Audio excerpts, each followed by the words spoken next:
the quad and from the UL Life program at UL that she like 9-tupled. I don't know how much bigger it was from when you started. But really excited to be able to talk about different aspects of not only entrepreneurship, but also what happens whenever you started and now what. So thank you so much for being here again. And we talked back in October. So let's just to quickly kind of give everyone like, hey, like, what's the quad? What are you doing? Like, and then we'll go on. Yeah, great. So I'm Caroline Jurisich. Thanks for having me. I am the owner and founder of the Quad, which is right in the oil center. We're right next to Cafe Cottage. It's our pillar that I usually give people when trying to find us. We are a center for adults with cognitive disabilities. We work on everything from independent living skills to relationship skills, social skills, vocational type training skills, mostly focused on kind of the, I hate the term soft skills, but those things you need, time management, things like that. And then we do different, more academic type reading comprehension, things like that. We started because I was the director of UL Life, which is a program at the university for college students with intellectual disabilities. And what I kept seeing was once they exited school, whether it was high school or college, a lot of our students who were leaving the UL Life program were getting jobs, and we had an 88% employment rate, which is much higher than the average for people with disabilities in general. But there weren't many opportunities for continued learning experiences. And a lot of times with this population, if you aren't using skills, you're losing them. Absolutely. And so parents and individuals themselves would say, I miss school, I miss being around my friends, I miss learning things, they're losing speech skills, their job's a little more isolated. So after a couple of years of thinking about it, we opened in September. Yeah, and again, I don't want to downplay because I think it's important to like map out. When you got to the UL Life program, there were 4 students. Yeah, so I started in 2015 and we had 7 students. 7 students. It started the year before with 4 students, and then I was the coordinator for 2 years, and when I became director, we were at 9 students, 10 students maybe, and now I left there last summer at 33 students. Yeah, like not some small, like a giant growth. And as people, lives are impacting, you're attracting students now, you're advocating, you're in DC advocating, you're across the country advocating because you are now someone who's sort of built up your own reputation. It's like, you get a doctorate, you do all these things. You had succeeded. Right. And then you said, bye. Yeah. Okay. It makes sense, total sense. It wasn't, but it felt that way. I mean, I liked my job, I enjoyed what I did. There was nothing wrong with where the trajectory of my career was going. I really, I left that job still enjoying almost every day, which is really rare to like a job I was there for 9 years. And if you would have asked me 5 years ago, I would have said, I'm riding this until they kick me out. We can keep growing, there's such a need. I really liked doing the legislative policy stuff that I got to do. And then I just decided, well, let's mix it up, shake it up a little and do something that you have no idea how to do, no blueprint. Some days I'm like, what was I thinking? Leaving stability and, safety net, but I saw a need and I couldn't shake the idea that there was something I could do about it. And I loved whenever I first started the UL Life program and became the director, we did a whole revamp of the program in 2017. We basically, wiped everything clean other than the students who were in the program and started over, and I loved that part of it. I loved the designing, the building, the problem solving, and I did miss that. That was one thing that we were pretty steady. So thought, well, let's create something new, No, do we've done something that. new. It's fine. Do something else. Do more. And so many times, and that's been so many people who are here now, like, you saw a need that you couldn't just continue to say later. Right, Like, right. or you couldn't continue to say, well, someone else will do that, or, yeah, that's a need, but I need to, eventually it was like, I gotta go do something about it. Right, Yeah. right. And you were really good at all of that, and almost none of it translated to starting a business. No, I mean, that's what I would tell people, learning how to open a business was like going back to school. I finished my doctorate in 2019 and thought the days of reading online articles and things like that were done. And I felt like, once again, I was a student learning from people who have done this before. And I mean, many days I felt in over my head learning about and still, I mean, just today, before I came here, I had a meeting with someone about nonprofit stuff and work in that field and how can we connect to some. And I mean, I was like, okay, talk to me like I've never heard what a nonprofit is before to go through all of this, because it's like you're a sponge trying to take it all in. And I had the skills in working with this population, but I mean, my background is journalism, public relations, special education, educational leadership. Yeah. I think I took a marketing class in Yeah. college, so, one. You an elective at some point? Yeah, I think I had to take one Yeah. accounting class that I forced my husband to do most of my homework, because I There hated you it go. so much, so, You were outsourcing it, even at exactly. that age, Yeah. outsourcing your accounting to Yes, someone else. exactly, Still a great idea. yeah. Okay, so we're gonna sort of fast forward. I mean, that part is such an incredible aspect of the whole story. And I think it resonates with so many people. It's just like, hey, listen, I could have just stayed, I could have just continued to, but I can't. I could have, but at the same time, I can't. And then, so we fast forward through the planning, and then you open. So Yes. late August, September-ish. September 18th. Yeah, you open and you get some people in the door, and so there's this early sort of success in some way. And so, then what happened? With my mental Uh-huh. state of mind, yeah, Yeah. not great. So, whenever, before opening, I mean, I met with Jonathan, I had a CPA who I worked with, banker, did all the things, all the steps on, this is what you need to be successful. What I didn't anticipate was, people tell you, oh, it'll be hard, and it'll be the hardest work you do. And I believed them, I didn't doubt them, but until you're doing it, you can't wrap your head around the all-consuming concern and worry. And so I was hitting, those milestones, those benchmarks that all of these people said I needed to hit in order to move down the road of success, towards success, but I still felt like, how do I know we're gonna keep hitting them? There was no proof that this was going to succeed, and you and I talked a little bit about those markers of success in the early months and even years. That doesn't mean the business is successful. That means you're moving towards success. And that was really hard for me to sleep at night, because I kept thinking, okay, well, I needed to open with 5 members. I had 7 when I opened. That still didn't pay all the bills. And so I was like, I'm failing. I'm not able to pay all of my, still having to pull from a loan, But the logical, people who I was working with were saying, no, 5 was the number, you wanted to open with. And I think that people who start businesses were typically people who are goal getters and, high achievers. And so I thought, well, if you said 5 and I had 7, I should have had 10 though. I should have been doing even more than that, because 5 people coming in my door when we open doesn't pay the bills. So that is not successful. Yeah. The mental health side of that, really took a toll. I mean, it really, there were days, many days that I woke up and thought, why did I do this? It's not that we ever had days that no one was in the building. I mean, from the outlook, everyone would say, oh, it looks like y'all are killing it, y'all are doing great. And I'm like, yeah, we are.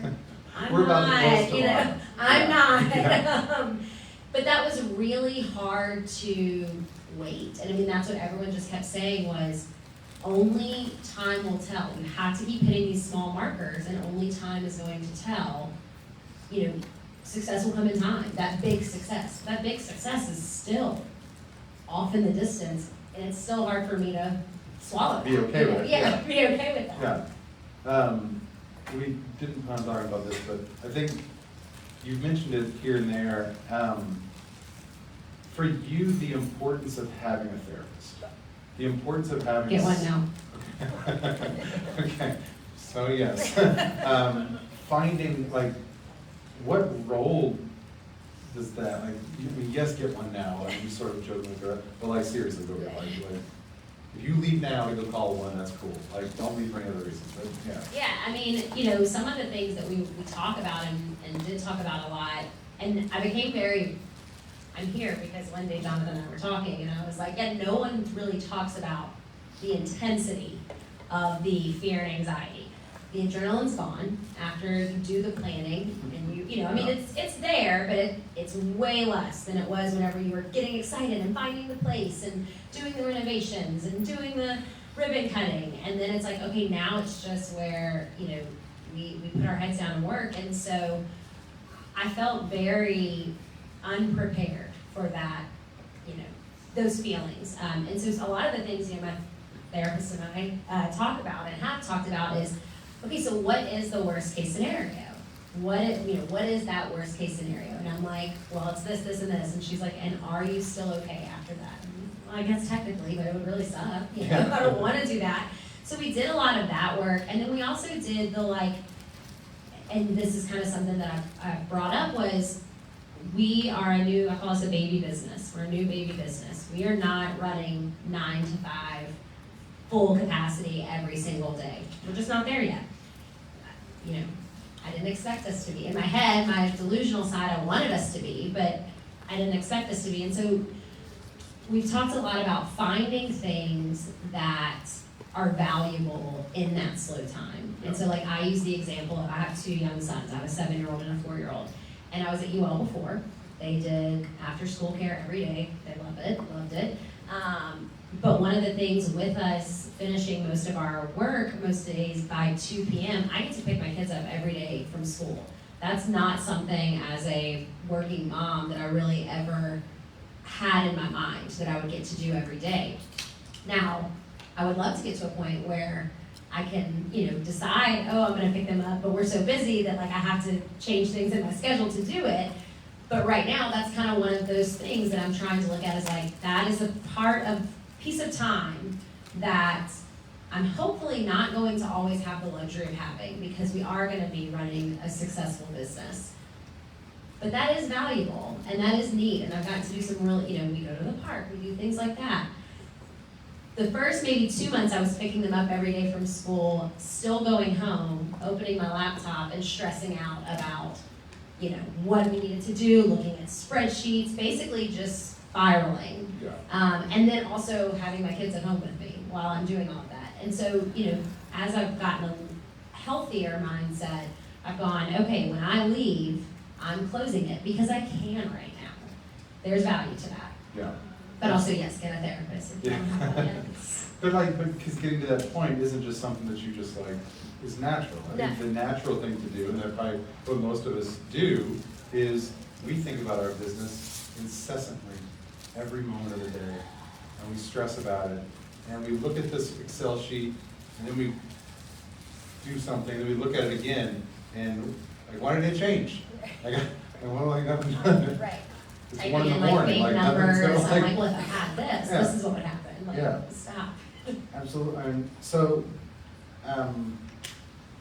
whenever you open, whether you're a physical location or online or whatever, and you're not necessarily going to get the capacity that you expect to be or want to be one day or whatever, for you, like what becomes important? I think that, you know, one thing that really, and it was advice given to me by someone who is a very successful business owner, was if you have 1 customer or you have 10 customers, you should be acting the same. Yeah. It doesn't matter if there is 1 person, and there were days in the beginning where 1 person was walking through the door. That was it, 1 person. And that was something I had to really relate to anyone who works with us, is just because it's one person, the quality should be the same as if it was a full capacity class. If, you know, someone calls and says, how many people are y'all serving? We say, oh, we've got a handful of members right now. We would love for you to come visit to get to know us. If we could get people through the door, they loved it. So that was really, when I changed my mindset to not, I need to get more members, I need to get more people through the door, but to, I need to make sure that anyone who does walk through the door is having the best experience that they've maybe ever had receiving services for their child or for the adult child or for the adult themselves, regardless of how many people are walking through the door. When I changed my mindset to that, we started to grow more, because those individuals were happy before, but then they became thrilled with what they were seeing and what was happening. So then they start telling people, and I was telling Jonathan, we just had an informational night where I had family members of current members attend and speak. I hardly spoke. We let them do the talking, because that's who they want to hear from. How are they liking it? Doing that whenever in that really slow time, it also allowed me to get out of my own head a little bit too, because it made me focus on, you know, what was happening versus what I wanted to happen. It was like, okay, what services are we doing today? How can we make these sessions even better? How can we create activities and events on weekends that people want to come to, rather than just going, why isn't anyone walking through the door? Why aren't more people coming? And I put the pressure almost back on myself a little bit, versus putting the pressure on the public to, you know, I can't force someone to do something. Yeah. And I think that was a shift that had to happen in my mind a little bit, of not, why aren't they coming? But I'm gonna make it to where they are dying to get through that door. Yeah, and so I mean, I think that becomes such an important takeaway, because so often we try to control the things that are beyond our control, and we don't spend enough time on the things that we actually can focus on and improve. And you know, if you were going to chat earlier, you said the baking example, like, hey, if you're a baker and you have one order that day, the best thing to do is to make that order the best order that you could possibly do. Because in the long run, that's what's gonna matter. Right. Like, and hey, I'm gonna take more photos of these cookies. I'm gonna make, like, I'm gonna get the most out of, from a marketing standpoint or whatever, is that this person's gonna be blown away. They don't need to know that they're my only client that day. Right. But I can't wait until I have 20 orders a day to now be ready to really nail every single one of them. Yeah, and it sets a precedent also in my own mind. It kind of snaps me into, like, when you do have, you know, full capacity, all of a sudden, if we've been kind of phoning it in, leading up to that, what's gonna change? Why is that gonna, you know, what mindset is that gonna change with the staff, myself?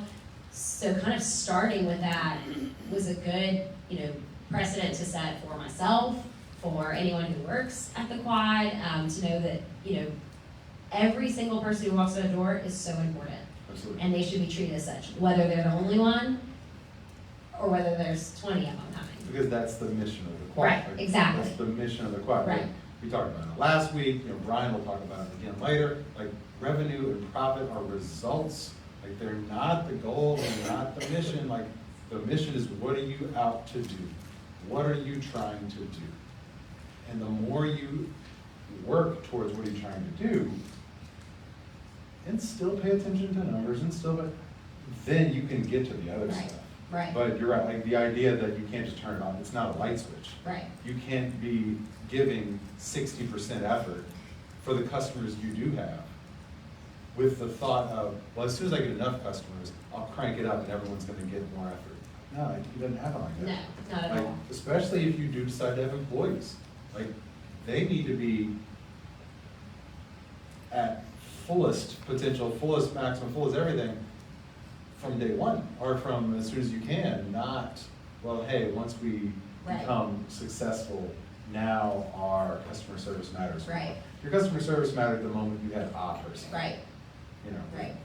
Yeah. And so that, I don't know, that getting into that mentality as quickly as possible, you know, of Yeah. what's the mission, how do we achieve the mission, everything gets back to why are we here? And it, you know, what you just said, the profits are important, the revenue is important, but in order to get there, you have to be customer minded, people minded. We started with 7 in September. We got to about like 10 in January, 11. We have some who are in and out. We just added 12 in the last 6 weeks. And I'm telling you, it was 6 weeks ago, or really 8 weeks ago. In the last 8 weeks, we've added 12 new members.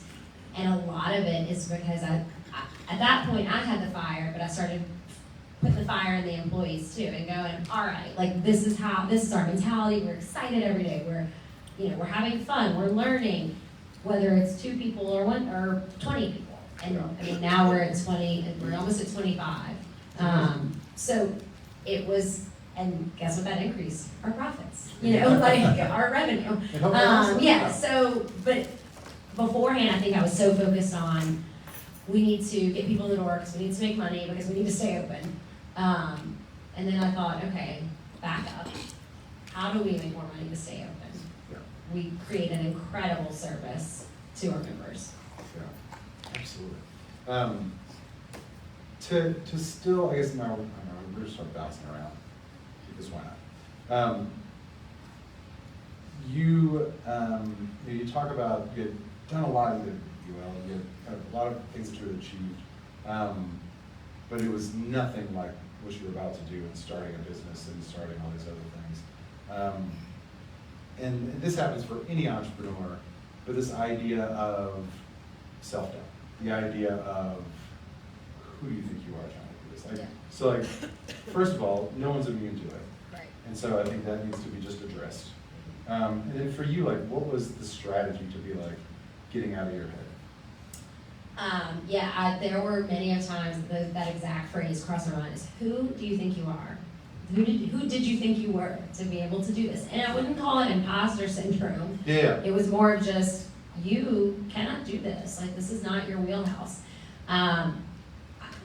Kind of related back to just putting my head down and really focusing, trying to put, beforehand, I would look at my Excel. My husband is he's an engineer and also in business development. So he created this gorgeous projection spreadsheet for me before we were started. 5 years, and you could tweak the numbers with the employees. And I mean, it was really, really detailed. Work of art. Yeah, it was a work of art. He was very proud of it. And before, I would look at that constantly because it would give me hope. I look at it and go, okay, I was daily. It was like became a habit to look at it and go, all right, well, this is where we are. But then I just kept looking at it and kept going. But what if we don't get those numbers? Then I'd start typing in the bad, the low end and all of that. So kind of putting that to the side a little bit and going, I can't look at that right now. Like, I can't look at that. I need to put my head down. I need to focus on the service that I set out to do. The mission that I set out to do, I need to focus on that. And we started doing more in our community. So we started trying to partner with people more. I got out of the mindset a little bit of, who do you think you are to do this? And try to force myself to move into, you had every reason to do this. Everything led to doing this. Everything in your life, every experience you've had. I recently, through all of this, my oldest child received a diagnosis that kind of rocked our world. And again, it was just also a sign of, this is why you're doing this. Everything in your life has pointed you to this. So it's not, who do you think you were? It's, you couldn't have not done this. Literally telling myself that every day, like writing it down in a journal. I mean, I started journaling, which is not, I'm a talker. I'm not a writer, I'm a talker. Journaling, writing that down every day, putting inspirational quotes on my computer, on my sticky notes on my computer, and then just putting my head down and going, what was my goal? What was my mission? It was to provide a service that was lacking for this community and this population of people. When I stopped thinking about who do you think you are to do this, and also when I stopped focusing on those numbers so much and what I wasn't doing, like I said, everything really in December started feeling better. In January, it started looking better. And then in February, it started to where I could go, okay, I think we are gonna be okay. At least for right now, like we are gonna be okay. But it just started with me saying to myself, everything has led you to this. Everything you've done has led to this. Yeah. You know, and I mean, another, this is like my soapbox that I get on, another was building a community. I mean, what y'all are all doing right now, sitting next to one another, talking to other business owners, talking to other female business owners. That was huge for me. I've sat in Tuesday morning sessions with Jonathan, the entrepreneurial dreams to reality. You just referred to it as. It was therapy. It was literally. It's not real therapy. I used to go to my therapy on Tuesdays, every other Tuesday, and on the off Tuesdays, I was sitting in the dreams to reality because it felt like listening to people who were successful. I mean, Charles Edwards, like Sure. He is successful, and him going, I doubted myself every day. I was like, okay, it's not just me. And I think sometimes we get so focused on our own thoughts and self-focus that we think no one can possibly understand how I'm feeling, the stress I'm feeling. And then you start talking to everyone else and everyone's like, oh yeah, I was in a horrible state of mind when I first did this. I'm like, okay, great, why didn't anyone say this? So, doing things like that, forcing myself to, I had a lot of people in the beginning who reached out and was like, hey, if you ever need advice, support, who were successful business owners and, had done really incredible things. There was a level of me that thought, well, I mean, yeah, I'll talk to him eventually, but I can do this. Whenever I kind of put that pride aside and said, like, I'm struggling and I'm worried, and reached out to those people and told them that, I felt like it opened so many doors for really honest conversations and great advice for people who have truly walked exactly in my shoes and gone, I don't know if this is going to work. And then it worked, and how they got from point A to point B, and how they managed to, stay safe. You told me, I forget, at some point I stopped by the visit and you were talking about even like the trial membership stuff. Yeah. And the stuff that like you would have just never thought about it. You're And coming it for came free, it's not gonna make money. Yeah, Right. exactly. Why would I get this to you? Right. Like, but then in talking to some of the other people, getting some of those ideas and sort of like as you started to chip away from the I can do it myself. Yeah. I'm talented enough to do this. As you started to peel away from that part to more saying, I don't have to do it myself. Right. There are incredibly talented people out there. Right. There's nothing wrong with asking for help. You get exposed to new ideas. Those new ideas are now led to you having 25 people. Right. I mean, surely one of the best ideas that someone gave to me was doing a free trial. And I thought, well, yeah, I'll let them come once and see if they like it. And he was like, what if they come a month? What if they come 2 weeks? Does that change your bottom line as far as your cost? And I thought, well, no, not really. I mean, we're still open those days. We still have people there. I'm still paying someone to teach this, run the sessions. So it really doesn't change my cost at all, because my biggest barrier was getting people through the door. Once they were there, they're there. They love it, they're happy, but it's new. So getting them to cross that threshold into the building was the toughest part. That resulted in, a lot of those 12 new members came from that free trial. That was not an idea that, it wasn't even on my radar. And you're so laser focused on doing the things you need to do before you open the business, you're in that creative time, right? You're in that out of the box thinking, where you're planning and designing things. And then when you're in it, you're focused on, like, I gotta do what I gotta do. That I felt like that creative thinking almost went out the window a little bit, because I was so focused on, providing the services and making sure that we were doing the paperwork, just the day-to-day logistics, that I lost some of that problem-solving ability in my brain. So asking someone else to help me problem solve was huge. I mean, and it made me go, oh, I can do this. Yes, that is a great idea. Why didn't I think of that? And then it also kind of gave me the push to kind of reopen that part of my brain a little bit. And right now, I just told you this morning, my next thought is, okay, we got 12 new members.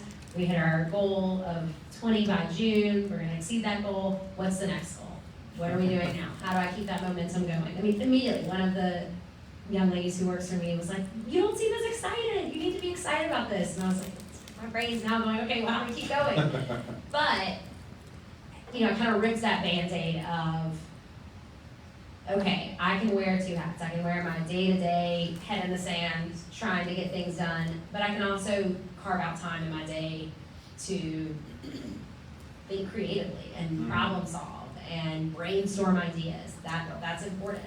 Yeah, you know that. I loved, like 25 minutes ago, when you said something about changing the conversation in your head to, this is what it's always been for. Right. I think like so much, when we can create those spaces where success is inevitable, like this is just the logical thing to do, and not so much like, oh, I've got this crazy idea. Like, no, if I really look at it, it was all leading to this point anyway. Right. All the work that I was doing in some way, shape, or form was bringing me to this opportunity, if I want to do this. Right. I've always cared about this, and so many of you that are out there, right now, like, teachers who have such a drive for changing the way that education is being done. The move to become more of a consultant, it's just logical. Right. Like, it's not crazy, it's just like, no, this is how I impact more than just the 20 kids in my class. This is how I impact 200,000 kids. Yeah. Like, well, I've always cared about this particular population, and it's always led me, so this is just the next logical thing to do, is to do this, I would hope that it makes it less scary, because it's just, or I've always cared about, because I just glanced up and saw, like, I've always cared about sustainable gardening. So like, then really pushing that is just really the next thing to do. It's not nuts, it's not whatever, I've always cared about it. And so it was always leading to this opportunity. Doesn't mean that I had to take it. Right. Like, don't have to take it. I've got this passion to bake and impact people through what I can cook. Like, you don't have to do that, but if you want to, it's not crazy to draw the lines and connect the dots. Yeah, and I remember whenever I was in the planning process and working with Jonathan and others, I would say, I see multiple locations. I see this to be not just here. Of course. So, I do my LLC, and I'm like, the Quad USA LLC, this is gonna be nationwide one day. I mean, 2 months in, I was like, are you kidding me? No, ma'am, that's not gonna be. We're about to close the one that's here. Yeah, last line. we are not doing multiple locations. But again, and I was just talking to someone who's been a kind of mentor and coach to me. He said, I hope you're thinking, first he said, do you want it to be bigger than just this one? And I think that's an important question that I hadn't really asked myself before. I thought that it could be, but I hadn't asked, do I want it to be? And those months of trying to get out of my own head, I got to think about it a lot. And so I told him, I said, I do want it to be. He said, well, I hope you're really thinking about it. And I said, well, I was really thinking about it before, because my LLC is technically USA, and my website's USA, and now I'm like, maybe just like take that off and put Lafayette. But, that's kind of the same thing I try to tell myself is, right now I'm focused on Lafayette. I'm focused on this location. I think that it could be more one day.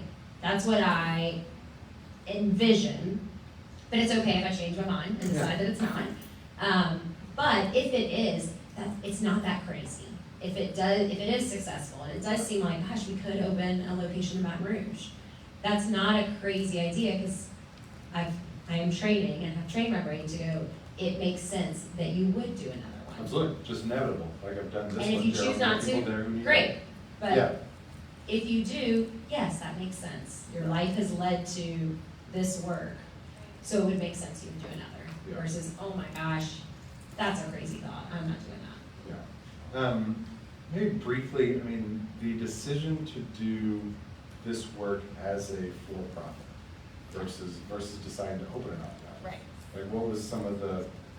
Yeah, so I went back and forth on that a lot.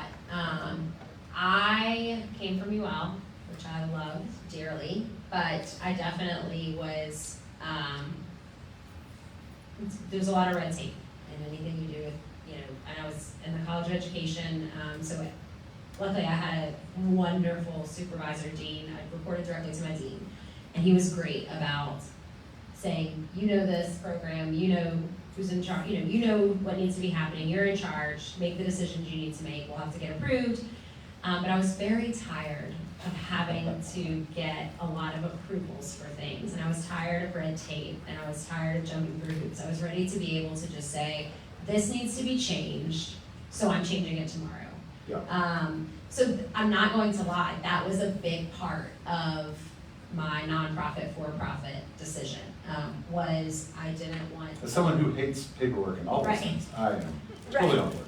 Like I think if I wouldn't have been at UL first, I may have gone the nonprofit route, to be honest. I really think it was just my desire to be the only person who was in charge. I don't know if that's right to say or not, but that was part of it. That was a big part of it, to be honest. I haven't ever really regretted that decision.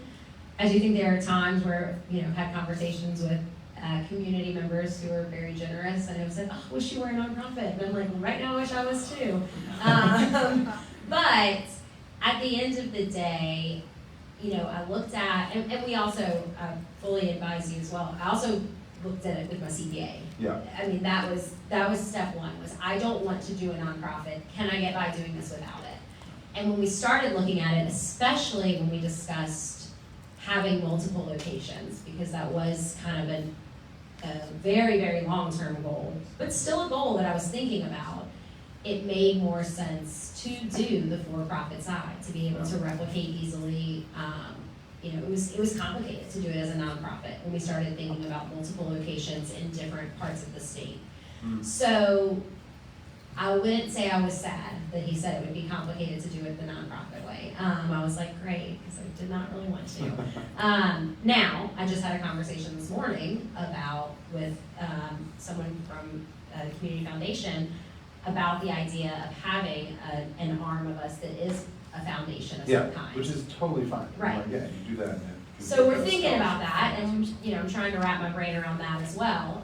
Because at the end of the day, alleviating the cost for our members would be wonderful.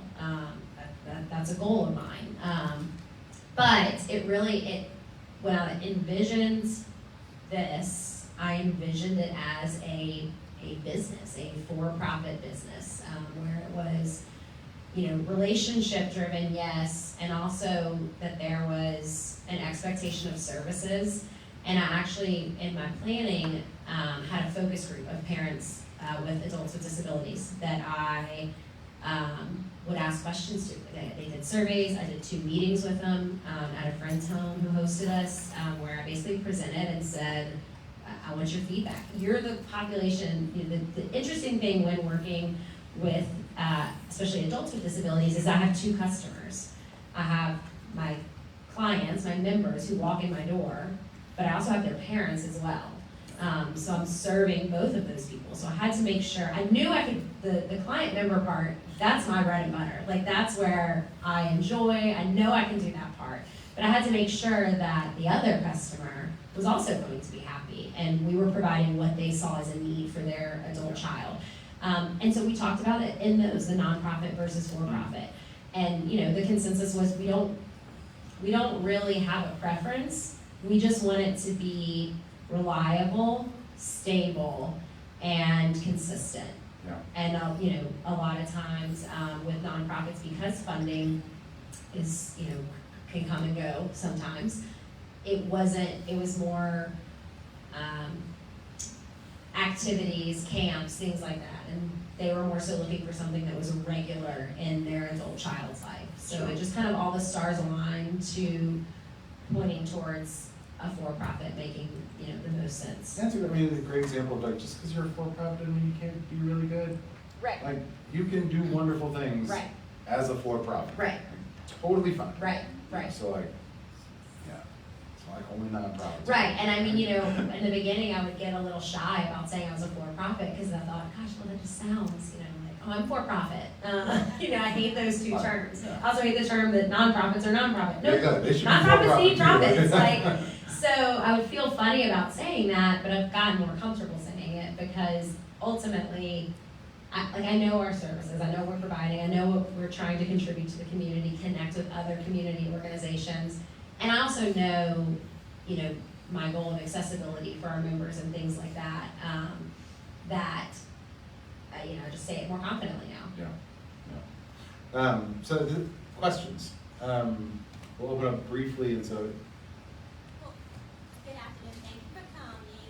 I wanted to know what is your criteria for the adult with disabilities, and what's your cost? Yeah. So our criteria is it's pretty broad intentionally. So we classify as cognitive disabilities. So that can be anything. We have members with traumatic brain injuries to autism, Down syndrome, cerebral palsy, speech and hearing delay. So it's very broad. I usually tell families, most of our members are members who would not have been eligible to attend a university or a 4-year university or community college. I would say that's most of our members are ones who would have struggled to meet that criteria. We are starting to get more who are enrolled in technical school, in community college, a few classes here and there, and we're focusing on like social skills and independent living skills with those members. And as far as cost goes, it ranges. So our members come from a minimum of 1 session a week, all the way they can come up to 15 sessions a week. We cap it at 15 because we do not want to be an adult daycare. That is not our intention. Our intention is that we are a part of a member's lives, not their whole life. We want them to have a job. We want them in the community and involved in other organizations. So our full-time status is 15 hours a week. With that 1 hour session, the second you enroll as a member of the quad for 1 hour a week, 4 times a month, you also get access to a workout class that comes to our center and does once a week. We do different social activities, and then we have a clubhouse that's open to our members any of the time that they're there for sessions that day, and it's got ping pong table, pool table, lots of different things. So we start at $260 a month, and then it just goes up from there. Ultimately, my goal that I am working a lot on right now is to be a Medicaid provider as well. It's quite a process. I can't stress that enough. It's a whole nother 3 hours. Yeah, honestly, I don't know that I can do. I just feel like I don't know. Like I'm trying, I don't know. So that would allow that cost, to really be lessened for our members as well. What's the age? 18 and up. So we have right now our age range of our current population we're serving is between the ages of 18 to 38. I have one gentleman who is much older who is on like a little list that because I've told him how old our members are, and he's like, well, I don't want to hang out with young people. And I'm like, fair, that's fair. So I told him whenever we get enough older individuals, we'll call him back. So we kind of have that as well. We don't have a cap on the age limit. We make it be 60. It's not part of us. Yes. I just want to say, I am a mother to an adult autistic son, polyfunction, and I want to congratulate you and tell you thank you for acting to your prompt to do something for an area of our society that is really lacking. So thank you and congratulations, and I hope the best for you. But she asked the question, I was going to ask what the age range is. Yeah. 'Cause my son, his entire life has been spent, he just wants a friend. Yeah. Somebody that understands him. Sure. And so when I when I read that you were gonna be here, I had never heard of you. Yeah. So I am super excited and Yeah. definitely will be looking into what you have to offer. He is 29, and one of the things is he's a different polyfunctional autistic young man. Mhm. He's very athletic. Mhm. And a lot of times they are more like computer gaming Right. and things like that. So his connection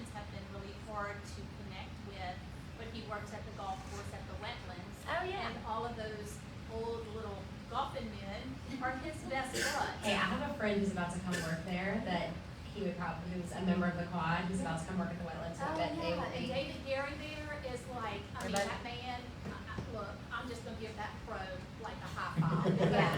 He is truly a pro beyond a golf pro. Yeah. He is a pro. So, yeah, I just wanted to say thank you for acting on the prompting that you got, and that, if it is whatever your son's diagnosis is, I mean, what a great role model you are. Thank you. Well, thank you. Yeah, get my contact information Yeah, I from will. Jonathan, because, I will. my friend who's going to work there, I bet they would get along. It's Oh, very, yeah. sounds similar. Well, look, Logan is the head golf. Okay, well, he'll guy probably be and training the my range friend. picker, so he is the Yeah. boss girl. Yeah, all right. Basically runs the Need to boat. keep my friend in shape. He is But the thank boss. you. Congratulations. Thank you. Russ? Oh, stretching. No. Oh, stretching. Oh, you're fine. Yes. So I wanted to ask you, besides the, I guess the mental stress of it, was that just something that was internal, or was like your business plan too far reaching? Or, It was pretty- something yeah. external, was that causing? Not really. Stress. I mean, it was pretty much, as far as, my business plan and all of that, this one helped me with it, so I'm gonna say, just kidding, it was great. It was really internal. I mean, it was truly I'm someone who's a very type A. I set a goal, I have a checklist to get to that goal, check, we did it, on to the next, I have backup plans for my backup plans. This was the first time that I couldn't do that as much. I mean, I had goals that we were reaching, but they still didn't feel like they were success. They were checked off goals, but not success. Because I mean, in my mind, success comes whenever we're doing all the things we need to do. The lights are staying on. Everyone's getting paid the way they need to get paid, and that's just not going to happen at first. And that was just really hard. I mean, there were definitely external things happening as well with my child and navigating all of that. But in speaking with, like I said, kind of creating a community of friends who are also business owners, I have yet to talk to someone that didn't have at some point, whether it was a week, a month, a couple months, just this internal, I think this could fail, even though I'm doing everything right. Because it takes time for it not to fail. It takes time for it to fail or not to fail. That's hard to wrap your head around when it's all consuming. It's this is my third baby right now. And so I think about it all the time, wondering about it all the time. I'm not there right now, and I'm like, did they set the alarm? Did they do that? So not knowing what's going to happen with it was just very, rocked my world a little bit. That probably wasn't super positive for me to say. Everything was technically fine, and I still was spiraling, but. I have a follow-up Yeah. question. So you talk about having your employees. Yes. Did it help to have the employees kind of like as a barrier for you versus like, okay, I gotta get in and I have to do everything? It did, Okay. and that was definitely something I struggled with, because at first it was just going to be me. I mean, financially it made the most sense for it to just to be me, and it was actually my husband was kind of the one that was like, hi, you're biting off a lot already, doing that too, and this type of service, there are some services where I do think it can be, you're the sole person to begin with. The other part of it too was I really didn't want to lead the sessions if I didn't have to, because the last thing, we know the owner of a business is gonna be the most invested, right? What I didn't want to happen was me to be the person teaching the sessions, and then one day hire someone and families to feel like they were gonna be slighted because it now wasn't the owner teaching the sessions. So that was kind of something that I kept in mind as well.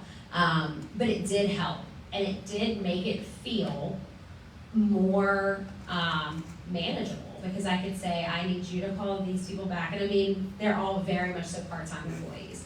But, I need you to call these people back. I'm gonna focus on this today. And it also, I mean, it helped to have people excited. Just like I said the other day, one of my girls who works was like, you don't seem excited enough. We hit our goal a month early. Like, you need to be excited about that. And she was right, I did. I did need to take, even just if it was 5 minutes, to go, hell yeah, we did it. You know, we did that goal. Now we can think about the next one, but we did that one. So that was definitely helpful, but was not what I intended. It was really kind of went against what I thought I was gonna do. All right. As much as we want to put off accounting and finance, we gotta do it. And Carolyn wants to stay. Listen, thank you so much. Thank you. For taking time and yeah. Thank y'all for having me. I think what y'all are doing is so valuable right now. And just, I mean, working with Jonathan was so valuable to me. He was one of the first people I went to and was like, I have this idea. And he was like, yes, yes, yes. So building this community around, you know, people walking this while you're also walking it is it's so valuable, priceless. So, you have my contact. Yeah, I'll make sure that everyone will have her contact information. Stop by the quad if if you're ever close enough to stop by. It's incredible just to see, and everything that you're trying to do is so incredible. And so the community is fortunate to have you, and the quad in general. And just, I love how more invested all of them are in the community, because they're like doing stuff. Right. At festival and at all this, so that's. All right, thank you. Awesome. Thank Thank you again. All right, so what we're going to do is we'll say at 1:17, 1:20-ish, Brian's going to start giving you the most important information you could ever receive. How to make all the money. All right, we'll go from there.